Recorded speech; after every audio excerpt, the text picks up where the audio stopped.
Please subscribe, like and share to make me happy.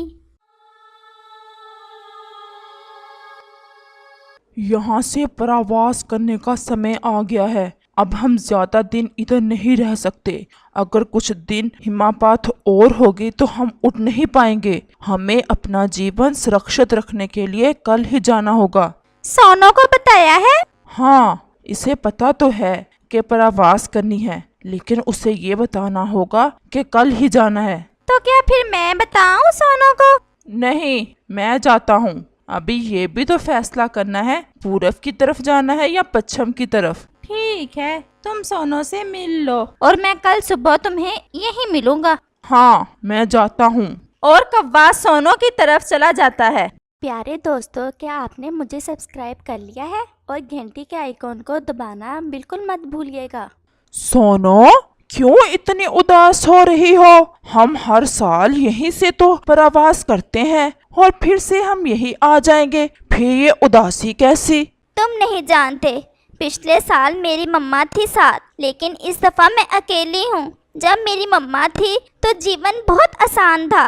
हर समय खुशियाँ ही खुशियाँ होती थी। वो हर दुख अपने आप पर सह लेती थी और कभी भी मुझे दुखी नहीं होने देती थी। ऐसे दिल थोड़ा ना करो।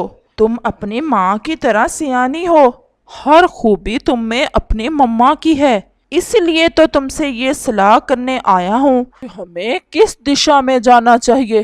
सफ़र तो सफ़र ही है, जिस दिशा में भी हो। अपना देश, अपना जंगल जब छोड़ ही देना तो फिर दिशा का क्या, जिधर मर्जी चले जाओ।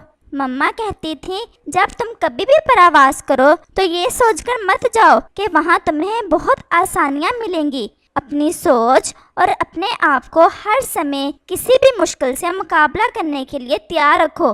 बेहतर है इस दफ़ा हम पूरब की तरफ जाते हैं। बाकी तुम सब जो निर्णय लो मुझे भी वही कबूल है। नहीं सोनो, हम पहले भी तुम्हारी मम्मा के पीछे ही चलते थे और अब हम तुम्हें रानो को देखते हैं और हम तुम्हारे पीछे ही चलेंगे। जैसा तुम कहोगी हम वैसा ही करेंगे। तो फिर कल हम पूरब की तरफ ही जाते हैं।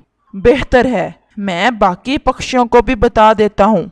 और कौवा वहां से चला जाता है और सुबह होते ही तमाम पक्षी तय की हुई जगह पर इकट्ठे हो जाते हैं और अपना सफर शुरू करते हैं। और वो जल्द ही अपना जंगल छोड़कर दूसरे जंगल में पहुंच जाते हैं। अब हमें थोड़ा सा आराम कर लेना चाहिए।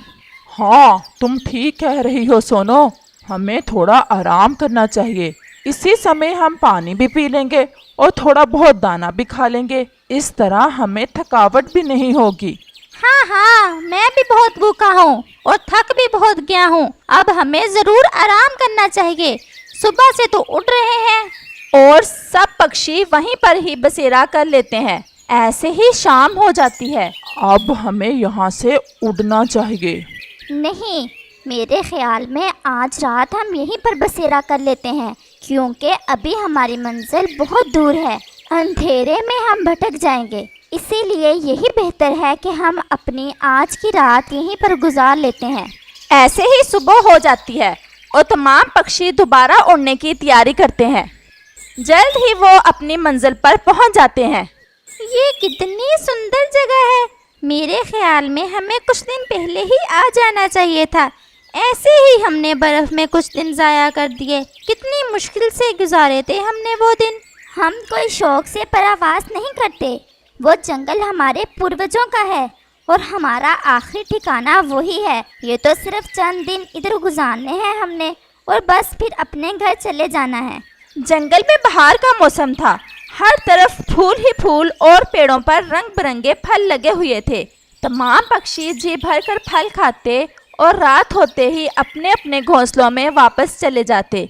ऐसे ही दिन और रात गुजरते गए। सोनू आपी, यहाँ के फल तो बहुत नरम हैं और हमारे जंगल के फल बहुत सख्त हैं। मुझे तो सच मानो इधर बहुत मज़ा आ रहा है। क्या हम यहाँ हमेशा नहीं रह सकते? नहीं, ये बहार सिर्फ कुछ दिन की है और जब यहाँ बहार ख़त्म हो जाएगी तो फिर यहाँ एक दिन गुजारना भी मुश्किल हो जाएगा। ऐसे ही समय गुजरता गया और फिर समय आ गया वापसी का। तमाम पक्षी बहुत खुश थे अपने पुराने घर जाने के लिए। सब बेचैन थे, लेकिन तोता खामोशी से पेड़ पर बैठा हुआ था। तोते भैया, क्या बात है? हम जा रहे हैं, तुम क्यों खामोश होकर बैठे हुए हो? सोनो आपी, मैं कुछ कहना चाहता हूँ। शायद आपको मेरी बात पसंद ना आए, लेकिन मैंने निर्णय ले लिया है। बताओ बेई, क्या निर्णय लिया है तुमने? वो ये कि मैं अब इधर ही रहूँगा, मुझे नहीं जाना अपने पूर्वजों के घर में।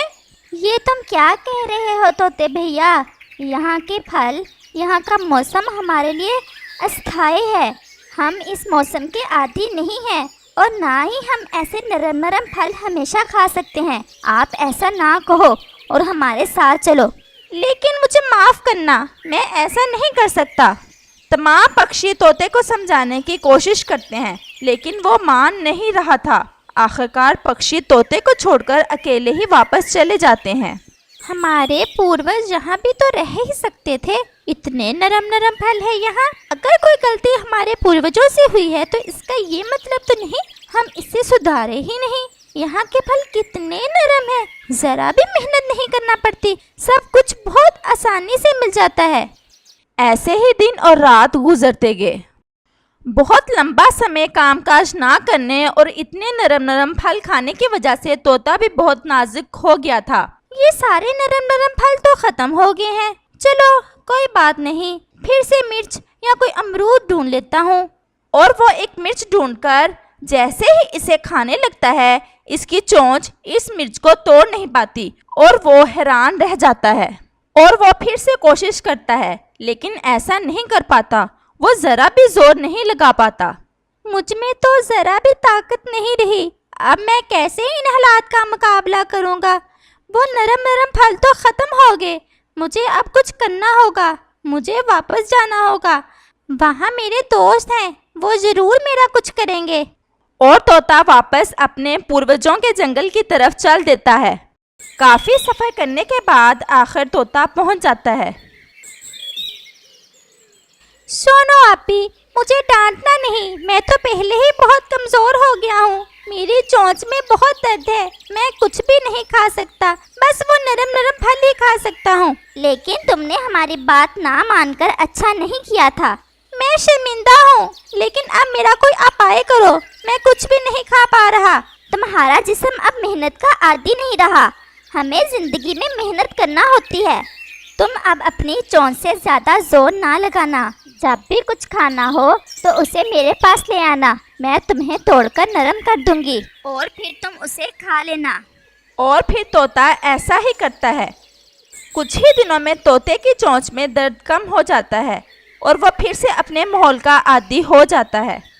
दोस्तों, मैं बहुत शर्मिंदा हूँ, लेकिन मैंने ये सीखा कि हमारे पूर्वजों के फैसले कभी भी गलत नहीं थे।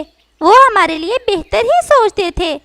मैं तुम्हें ये इसलिए बता रहा हूँ कि मैंने गलती की और ये मैं ही जानता हूँ कि मैंने कितना दर्द बर्दाश्त किया।